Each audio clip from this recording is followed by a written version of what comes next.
আর এই বিজেপিকে সহযোগিতা করছে কিছু দল, সিপিএম করছে, কংগ্রেস করছে, আইএসএফ করছে। তারা নিজেরা জিতবে না, কিন্তু তারা চাইছে যে এই যে মানুষ, এই যে এত মানুষ যারা মমতা বন্দ্যোপাধ্যায়ের নেতৃত্বে ভারতবর্ষে এই বাংলায় ধর্মনিরপেক্ষতা বজায় রাখার জন্য লড়াই করছে, যারা চাইছে যে আমরা মিলেমিশে থাকব, আমাদের মধ্যে সম্প্রীতি থাকবে, যার মধ্যে যদি ভাগ বসানো যায়, সেখান থেকে যদি কিছু মানুষকে সরিয়ে নেওয়া যায়, তাহলে লাভ হবে বিজেপির। সেই কাজটা কিন্তু এই দলগুলো করে চলেছে। ওদের ফাঁদে পা দেবেন না। দল জিতবে সেদিকে চাপ মারবো, আমরা তো সেগুলো সবাই জানি। কিন্তু বাংলার মানুষ, এই কুলতলির মানুষ, জয়নগরের মানুষ, এই 24 পরগনা, হাওড়া, হুগলি, বর্ধমান, মুর্শিদাবাদ, জলপাইগুড়ির, নমস্কার। আজকের এই যে সভা, সেই সভায় আমি এসে দেখলাম যে তৃণমূল কংগ্রেসের আমাদের সহযোদ্ধারা, আমাদের সহকর্মীরা এই তীব্র গরমকে উপেক্ষা করেও আপনারা এই সভাস্থলকে ভরিয়ে তুলেছেন।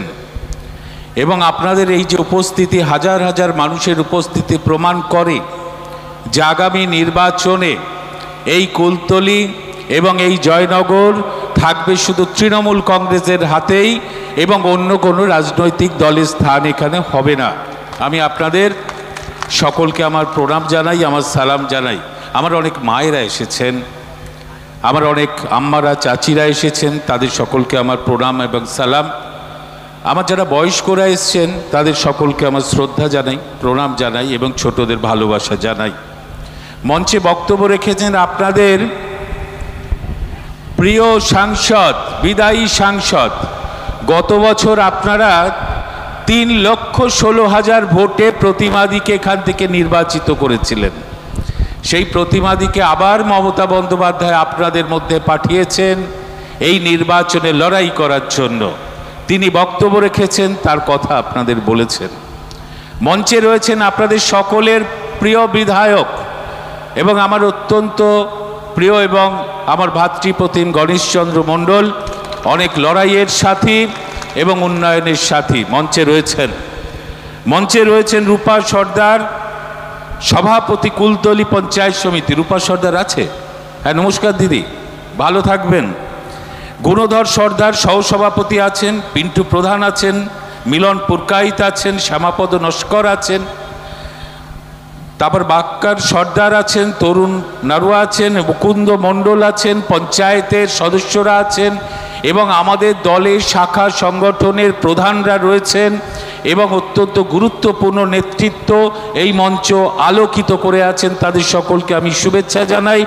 আমি শুভেচ্ছা জানাই যারা অন্য দল থেকে মমতা বন্দ্যোপাধ্যায়ের এই উন্নয়নের কর্মযজ্ঞে যোগদান করলেন, তাদেরও শুভেচ্ছা জানাই যে আসুন আমরা একসাথে মিলে আবার এই কুলতলিকে সুন্দর করে রাখি এবং আরও উন্নয়নের কাজে আমরা হস্তক্ষেপ করি।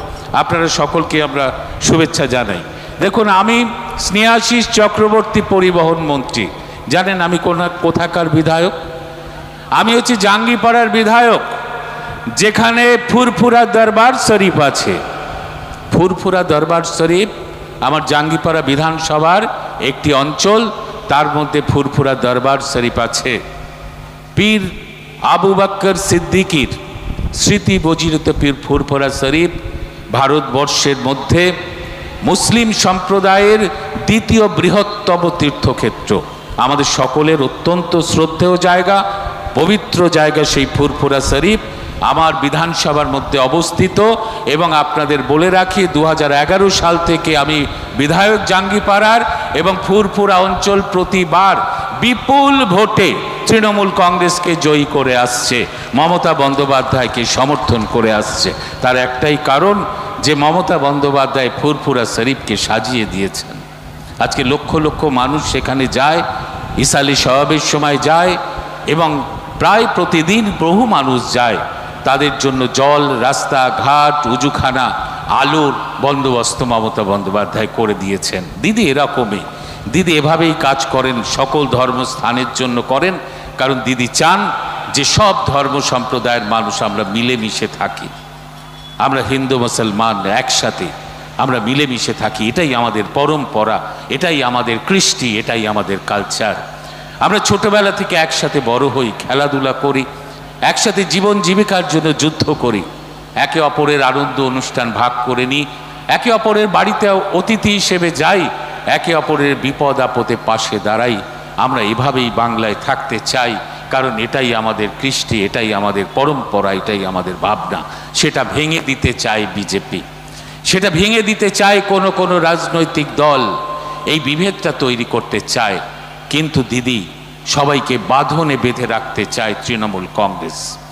আপনাদের কাছে সে কথাই বলতে এসেছে যে এই যে নির্বাচন, এই নির্বাচন কেন্দ্রীয় সরকার গঠন করার নির্বাচন, কিন্তু আপনার একটা ভোট, সেই ভোটের মাধ্যমেই নির্ধারিত হবে যে আগামী দিনে কেন্দ্রের সরকার করবে কে।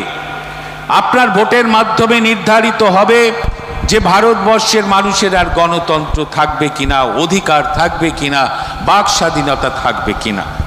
আপনার ভোটের মাধ্যমেই নির্ধারিত হবে যে আগামী দিনে এই যে সাম্প্রদায়িক সম্প্রীতি, এই যে মেলবন্ধন, এটার অটুট থাকবে কিনা, কারণ বিজেপি ওটা ভেঙে দিতে চায়। আপনার মাধ্যমেই কিন্তু ঠিক হবে যে ভারতবর্ষে সমস্ত ধর্ম সম্প্রদায়ের মানুষকে নিয়ে যে উন্নয়ন, সেই উন্নয়ন আগামী দিনে আর হবে কিনা, নাকি বিজেপি যেভাবে ভারতবর্ষকে পিছিয়ে দিয়েছে, যেভাবে ভারতবর্ষের মধ্যে বিদ্বেষ তৈরি করছে, যেভাবে ভারতবর্ষের ধর্মের সাথে ধর্মের লড়াইয়ের বাতাবরণ তৈরি করছে, সেটাই এগিয়ে চলবে। এটা আপনাকে ঠিক করতে হবে নির্বাচনের মাধ্যমে। তাই আপনার মহামূল্যবান ভোট প্রয়োগ করার আগে আপনাকে কিন্তু 5 বার ভাবতে হবে। আজকে এই লোকসভা নির্বাচন, এই লোকসভা নির্বাচন 14 সাল থেকে নরেন্দ্র মোদী ক্ষমতায় আছে, 14 সাল থেকে বিজেপি ক্ষমতায় আছে। এই যে গ্রাম, এই গ্রামের কোনো পরিবার বলতে পারবেন যে কেন্দ্রীয় সরকারের কোনো প্রকল্পের সুবিধে আপনি পাচ্ছেন? আপনি বলতে পারবেন কেউ? আমি যদি এখানে কাউকে জিজ্ঞেস করি যে কেন্দ্রীয় সরকারের কি কি প্রকল্প আছে, যে প্রকল্পের সুবিধা প্রতিটি বাড়িতে বাড়িতে পৌঁছচ্ছে, মাথা চুলকবে, মানুষ বলতে পারবে না। কিন্তু আমি যদি জিজ্ঞেস করি, আচ্ছা বলুন তো, পশ্চিমবঙ্গ সরকারের মাননীয় মুখ্যমন্ত্রী মমতা বন্দ্যোপাধ্যায়ের এই 13 বছরের শাসনকালে পশ্চিমবঙ্গের সরকারের কি কি প্রকল্প আছে যেগুলো সরাসরি প্রতিটি পরিবারের কাছে পৌঁছয়, সঙ্গে সঙ্গে গড় গড় করে যে কোনো মানুষ বলে দিতে পারবে যে দিদি আমাদের বাড়ি বাড়িতে বিনা পয়সায় খাদ্য দিয়েছে, স্বাস্থ্যসাথী কার্ড দিয়েছে, বিনা পয়সায় ছোটদের বই খাতা জুতো ফ্রি করে দিয়েছে, কন্যাশ্রী প্রকল্প দিয়েছে, শিক্ষাশ্রী স্কলারশিপ দিয়েছে, সবুজ সাথী সাইকেল দিয়েছে, ক্লাস 10-এ উঠলে স্মার্টফোন দিয়েছে, 18 বছরের মেয়েরা 25,000 টাকা কন্যাশ্রী পাচ্ছে, স্বাস্থ্যসাথী কার্ড দিয়েছে, লক্ষ্মীর ভাণ্ডারে অর্থ দিয়েছে, বার্ধক্য ভাতা দিয়েছে, বিধবা ভাতা দিয়েছে, কৃষক বন্ধু প্রকল্প দিয়েছে। গড় গড় করে যে কোনো মানুষ বলে দেবে, কারণ দিদি যা কিছু করেছে সবার জন্য করেছে। দিদি কাউকে বাদ দেননি, জাতি ধর্ম বর্ণ এমনকি রাজনীতির রঙও মমতা বন্দ্যোপাধ্যায় দেখেন না। আজকে 2,12,00,000 আমার মা বোনেরা লক্ষ্মীর ভাণ্ডারের 1,000 টাকা করে পাচ্ছে, এবং শিডিউল কাস্ট শিডিউল ট্রাইবের মা বোনেরা তারা 1,200 টাকা করে পাচ্ছে। 2,12,00,000 এই পশ্চিমবঙ্গে। সেখানে দিদি দেখেন যে কে কোন ধর্মের, কে কাকে ভোট দিয়েছে, কার মিছিলে গেছে, কার মিটিংয়ে গেছে? না, দিদি তো সব দেখেন না। দিদি যা কিছু করেন সবার জন্য করেন। আজকে কন্যাশ্রী প্রকল্পের ক্লাস 8-এর মেয়েরা স্কলারশিপ পায়। এখানে যে হাই স্কুল যদি থাকে, সেই হাই স্কুলের প্রধান শিক্ষককে গিয়ে কি আমাদের দলের তৃণমূল কংগ্রেসের কেউ বলতে পারবে যে মাস্টারমশাই ক্লাস 9-এ পড়ে ওই ছেলেটি বা ওই মেয়েটির বাবা বিজেপির মিছিলে হেঁটেছিল, সিপিএম করে, ও যেন সবুজ সাথী সাইকেল না পায়? এটা বলতে পারবে না। দিদি এই অধিকার আমাদের কাউকে দেয়নি।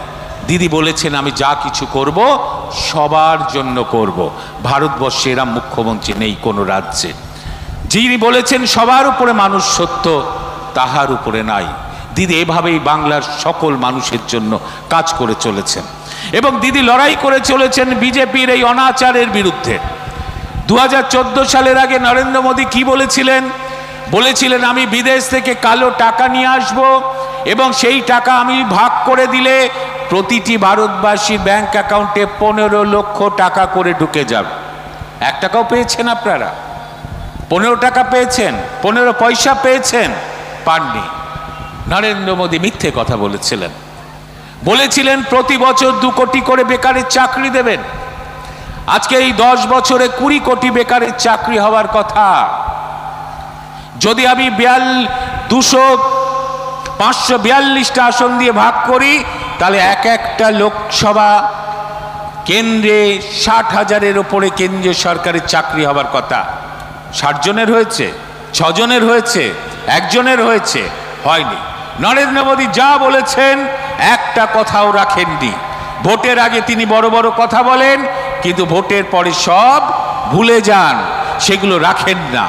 তাই মোদি কা গ্যারান্টির কোনো মূল্য নেই মানুষের কাছে। তাই ওরা কি করে? ওরা বিদ্বেষ তৈরি করে, ওরা বিভেদের চক্রান্ত করে, ওরা হিন্দু মুসলমানের মধ্যে লড়াই লাগিয়ে দেওয়ার চেষ্টা করে, ওরা সিএ করে, ওরা এনআরসি করে, ওরা আতঙ্ক তৈরি করে ওরা ভোট নেবার চেষ্টা করে। এই চক্রান্ত ভারতবর্ষের মানুষ আজকে ধরে ফেলেছে, পশ্চিমবঙ্গের মানুষ ধরে ফেলেছে। তাই আগামী লোকসভা নির্বাচনে বাংলার 42টা আসনই তৃণমূল কংগ্রেসই পাবে, কারণ এখানে বিজেপির কোনো জায়গা হবে না। আর এই বিজেপিকে সহযোগিতা করছে কিছু দল, সিপিএম করছে, কংগ্রেস করছে, আইএসএফ করছে। তারা নিজেরা জিতবে না, কিন্তু তারা চাইছে যে এই যে মানুষ, এই যে এত মানুষ যারা মমতা বন্দ্যোপাধ্যায়ের নেতৃত্বে ভারতবর্ষে এই বাংলায় ধর্মনিরপেক্ষতা বজায় রাখার জন্য লড়াই করছে, যারা চাইছে যে আমরা মিলেমিশে থাকব, আমাদের মধ্যে সম্প্রীতি থাকবে, যার মধ্যে যদি ভাগ বসানো যায়, সেখান থেকে যদি কিছু মানুষকে সরিয়ে নেওয়া যায়, তাহলে লাভ হবে বিজেপির। সেই কাজটা কিন্তু এই দলগুলো করে চলেছে, ওদের ফাঁদে পা দেবেন না। আজকে লড়াই ধর্মনিরপেক্ষতা থাকবে কি থাকবে না? ভারতবর্ষের বেশিরভাগ মানুষ জোট বাঁধছে যে নরেন্দ্র মোদীর এই চক্রান্তকে ব্যর্থ করার জন্য, নরেন্দ্র মোদীর এই হিংসার রাজনীতিকে ভেঙে দেওয়ার জন্য এই নির্বাচনে ভারতবর্ষের বেশিরভাগ ধর্মনিরপেক্ষ মানুষ, হিন্দু, মুসলমান, শিখ, খ্রিস্টান সহ সবাই মিলে জোট বেঁধেছে যে এবার নরেন্দ্র মোদীকে ওই কুর্সি থেকে নামাতে হবে, এবং তার নেতৃত্ব দিচ্ছেন মমতা বন্দ্যোপাধ্যায়।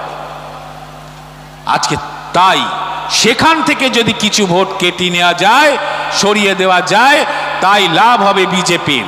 তাই বিজেপি এই সমস্ত রাজনৈতিক শক্তিকে, এই সমস্ত দলকে সহযোগিতা করছে, ভেতরে ভেতরে সাহায্য করছে। যাও গ্রামে গ্রামে গিয়ে কিছু ভোটকে যদি তোমরা ভাঙিয়ে নিতে পারো, তাহলে তৃণমূলকে রোখা যাবে।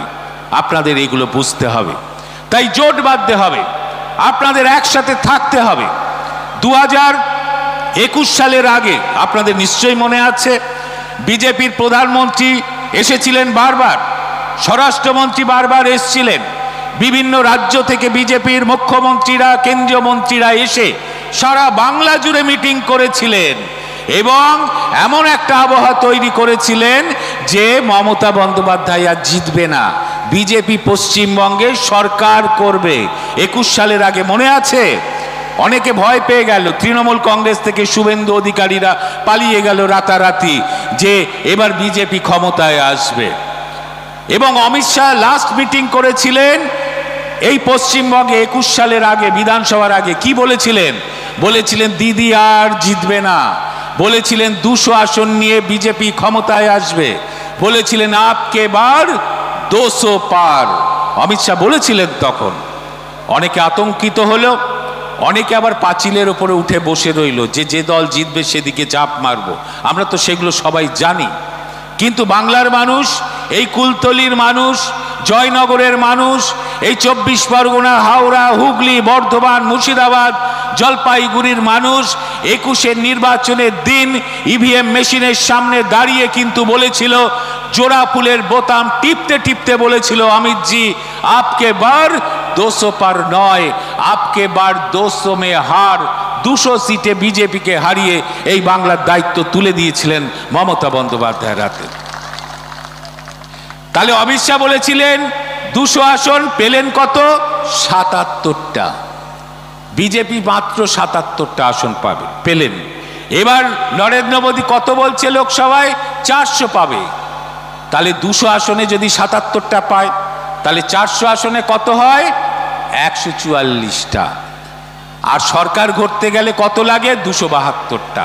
তার মানে বিজেপি এবার আর সরকার করতে পারবে না, বিজেপি আর সংখ্যাগরিষ্ঠতার পৌঁছতে পারবে না বলেই আতঙ্কিত বিজেপি। তাই ইডি সিবিআই এজেন্সি দিয়ে ভারতবর্ষের বিরোধী দলের নেতাদের তাই তারা হেনস্থা করে চলেছে, কিন্তু ওতে আমরা পরোয়া করি না। কারণ অনেক লড়াই ভারতবর্ষ করেছে, এই বাংলা করেছে। স্বাধীনতা আন্দোলনে এই বাংলা প্রথম সারিতে থেকে লড়াই করেছে। হিন্দু মুসলমান